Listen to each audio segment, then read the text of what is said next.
So, welcome to Tales Tomorrow. I'm Morrow, your storyteller for today, and with me I have some more RPG horror stories. I've been gone for a few days, mostly because my mouth hurt. If you ever heard of cankersaurs, basically that's what I had. I typically get them when I'm super stressed or when something stressful is happening, and this time around I was lucked out as it landed right on my tongue. And if you ever had a cankersaur on your tongue, you know that hurts. Also, no, it's not herpes, it's not a cold sore, it's a canker sore, which means it's like a stress-induced thing, typically. Anyway, now that I'm back, let's get some more RPG horror stories for today.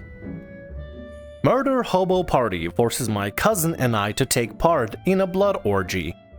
Years ago, I was on a Discord server with my cousin and her friends. One day, I had discovered AI Dungeon. For those who don't know, it's basically a text adventure with an AI as the DM, and it has a multiplayer mode. After playing around with it a lot, I told my cousin about it and asked if she wanted to try multiplayer with me. She excitedly agreed and asked if her boyfriend and other friends from the server could join. I agreed and we set it all up. We got the group together and including everyone, it was about 8 people. We all made our characters and selected the medieval fantasy option. The AI began generating a story for us, but my cousin's friends and boyfriend wasted no time in pillaging and struggle snuggling the nearest town like a band of Vikings. So before I get to the big topic, was this novel AI? Novel AI had something like this and it kind of still has something like this. But anyway, it's a little concerning that the rest of the group is immediately going into like pillaging and struggle snuggling a village.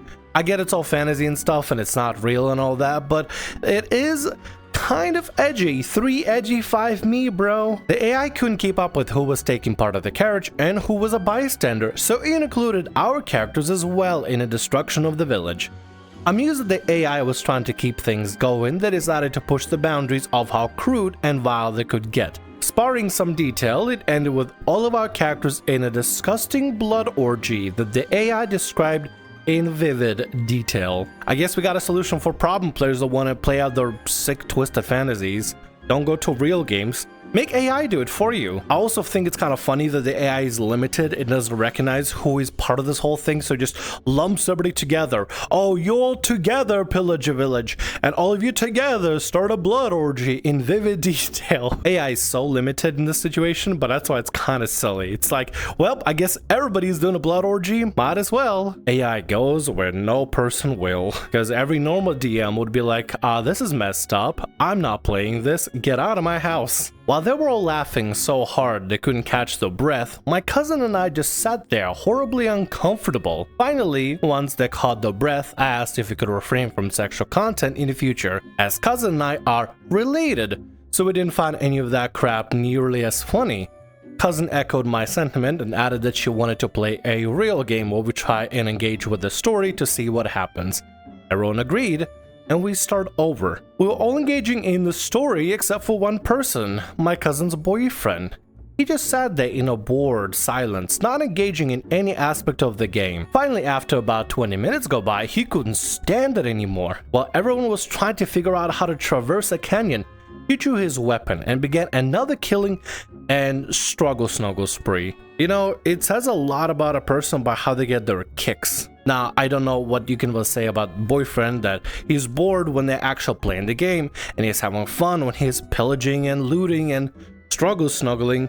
I don't know what it says about him, but definitely nothing good. I get it's fake and it's like, it's not real, so it doesn't matter, but if your brain immediately jumps to, if I can struggle snuggle, I'm not having fun, I think that's on you. I think you have to question, do you find struggle snuggle fun? I don't want to psychoanalyze the boyfriend character, but it is a little bit strange that he gets the kicks out of not participating and joining part of, playing the game or solving the puzzles or solving the many issues you can have, like crossing the canyon. He just wants to pillage and struggle snuggle, which, I mean, if you ask me, that's a bit of a red flag. This was all the invitation her other friends needed as they joined him.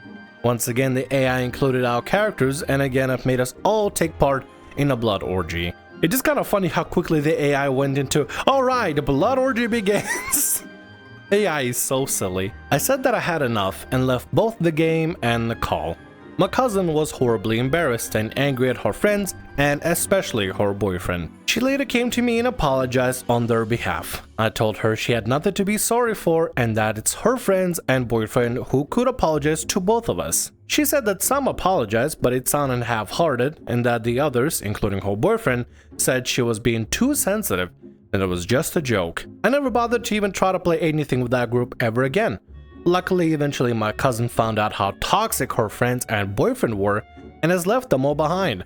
She couldn't be doing better for herself, and I couldn't be prouder. I'm glad you and your cousin are doing better, but did you really have to take that long to figure out that your friends and your boyfriend was kind of toxic when the first thing they did in AI-generated D&D type game is just to pillage and struggle snuggle in a blood orgy? The red flags were all over the place. I mean, the whole thing was painted crimson during the blood orgies. I'm assuming it's a messy process. Is this video gonna be okay with me mentioning the word blood orgy so many times? I don't even know. Anyway, the red flags were as red as crimson. They really should have noticed and really should have realized, hey, wait a minute, these guys like to play it differently than I do. I want to have an adventure. These guys just wanna, well, that. If you find the red flags ahead of time and realize that you and your group are just not compatible, it is best to just amicably leave before things just get way out of hand and you have to deal with 17 more blood orgies for no reason. Anyway, let's get the ick out of ourselves and get to the next story for today.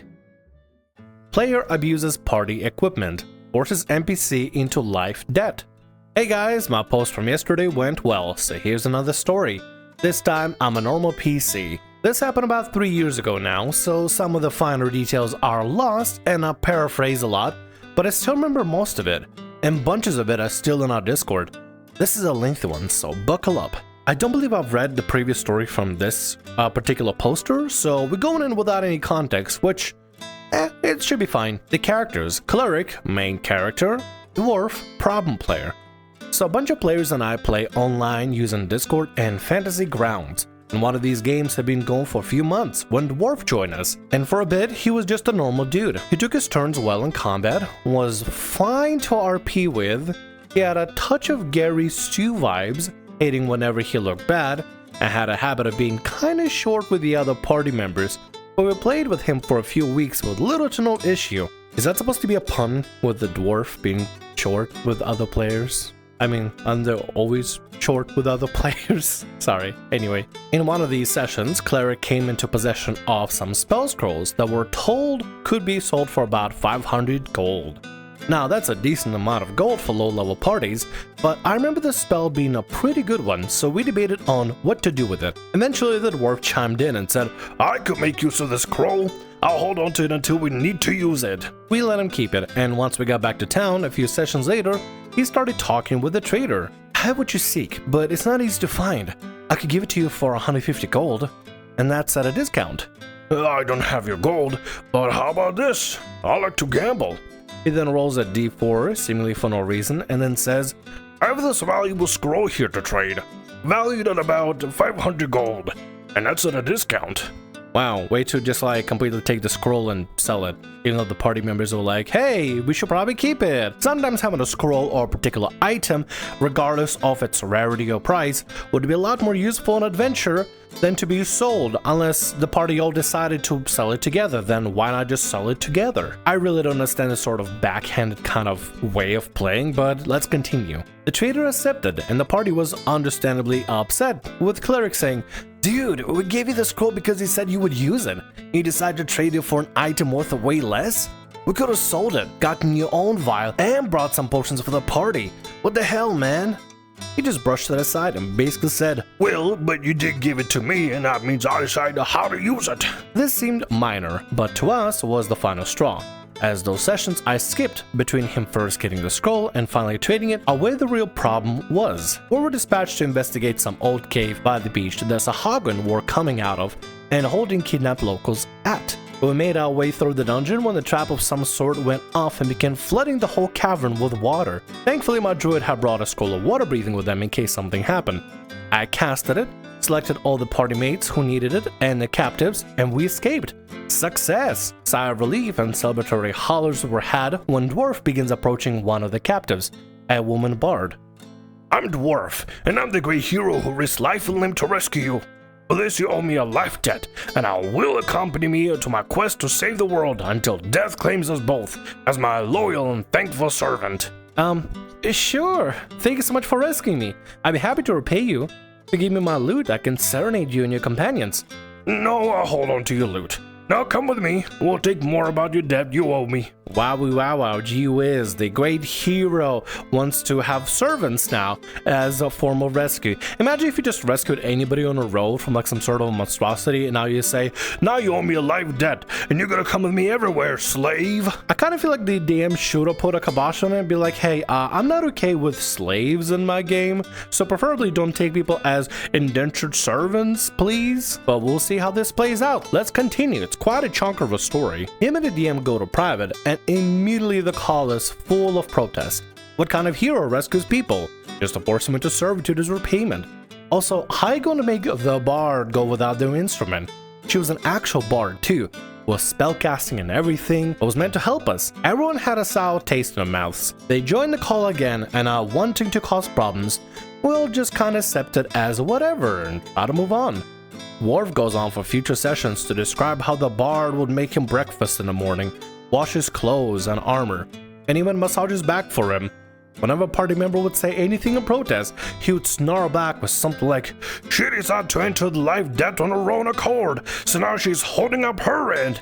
If you don't like it, then you should have gotten her first.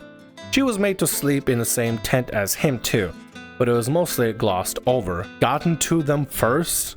As if people are, what, a commodity, a property? Jesus Christ, why didn't you kick this person out already? If clearly nobody is vibing with him and clearly the DM having a problem and the rest of the players are having a problem, sometimes you gotta tell problem players, no, I'm not gonna let you keep slaves and servants and stuff. No, you can't just take people's life away and just like that and hold them in like in debt or servitude and stuff, right? Why didn't the bard just dip out? Why not steal the loot, right? And then just dip on out overnight and just describe it as that. I feel like the DM should have pulled something like that instead of having this happen. Now we're back to him trading the scroll. The party had enough of him. No out-of-character talk or in-character roleplay was doing anything, so it took to mechanics. Cleric DMs me, asking if my character would like to help deal with the player. We weren't going to kill his character, we just weren't going to heal him.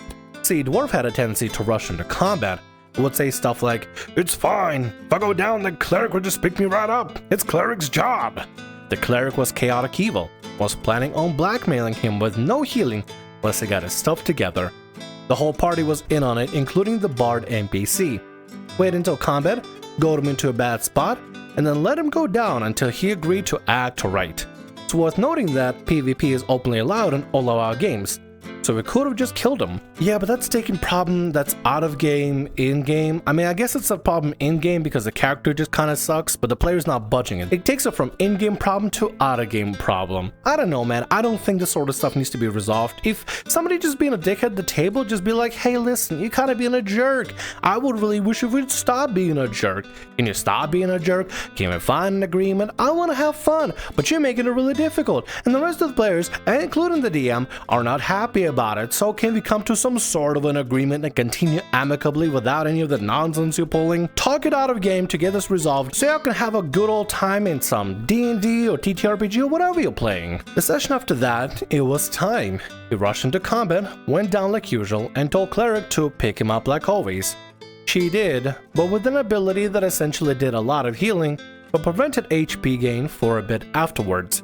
He was fuming. Why'd you use that on me? Now if I go down, I won't be able to get back up. You should've just let Bard heal me. What are you, stupid? Sorry, I'm out of spell slots, and you still have Bard's loot, remember? He huffed, and the rest of us continued as normal. Cleric's turn comes, and she casts a spell. You said you're out of spell slots. DM, she is cheating. I'm not cheating. I'm not out of spell slots. I simply refuse to acknowledge a liar, thief, and slaver as my party mate. You are on your own. You aren't one of us anymore. That's BS! You don't get to decide that just because I traded a scroll and you don't like it? She didn't. We did. Let the bard go. Leave the group or continue to struggle alone. Your choice. This is around the time that Dwarf should have listened, but this is an RPG horror story, so of course things don't go right. He continued to object, but eventually he went down and started rolling dance saves. His character died. We all still felt bad, as the intention was mostly to scare him, but what happened, happened. The DM described that the bard was ecstatic and thankful to be free of him, before stabbing herself in the heart. Oh my god, what? Hold on. Huh? The bard was that traumatized over the whole thing, they were like, oh thank god, finally no more of this dickhead. Jesus Christ, what a reaction. How bad was it? Most surprisingly though, he didn't even seem to care. Said goodnight like normal and left. The next day he messaged our DM an entire essay, blaming us for everything that went down.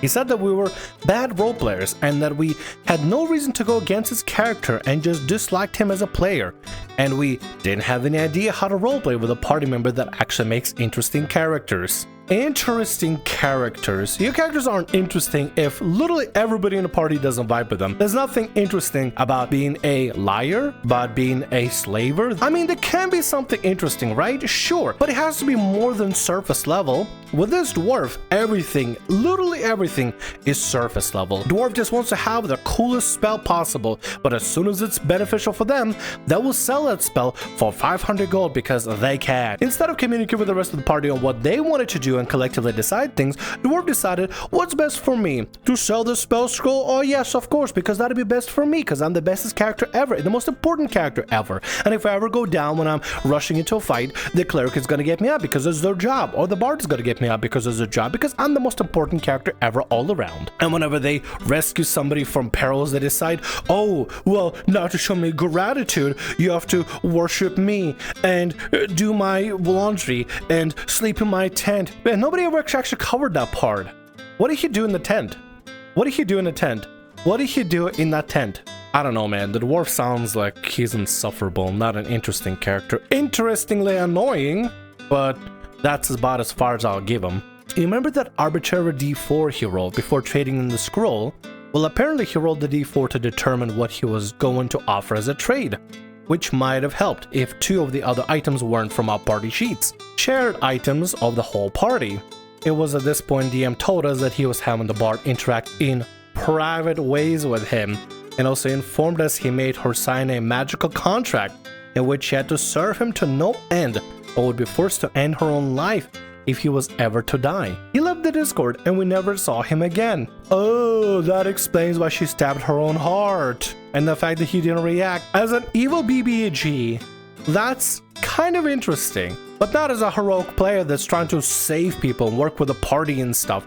If the setup was to eventually have a character turn into BBG, you've done it. You're the BBG of your very own story, and the party took care of you how they should have. They realized you were going evil and you're doing things that are really messed up and basically killed you off because you decided to make not an interesting character. Interesting character does not mean you have to make a dickhead. You can make an interesting character that is not a jerk, that is not a slaver, that is not a complete and utter dickhead that is so self-involved with themselves. You can make a character that's at least good with working with the party. Seriously, in order to make a good character, you know what you gotta check? Only one check that you really need to do. Do they work well with the party? If yes, they're good, regardless of what personality they have. If no, maybe rethink your character. Make somebody that is welcoming to the party, or wants to work with a party, or wants to do anything at all with your party. And with that, that's gonna be all our stories for today. I want to thank you very much for watching, and thanks so much for being here. If you like what I do, consider subscribing to the channel and leaving a like. Also, if the RPG Horror Stories ever goes down, or if you want to submit your own personalized horror story, email is down in the description below. I'll see you again in more Tales tomorrow. Bye-bye.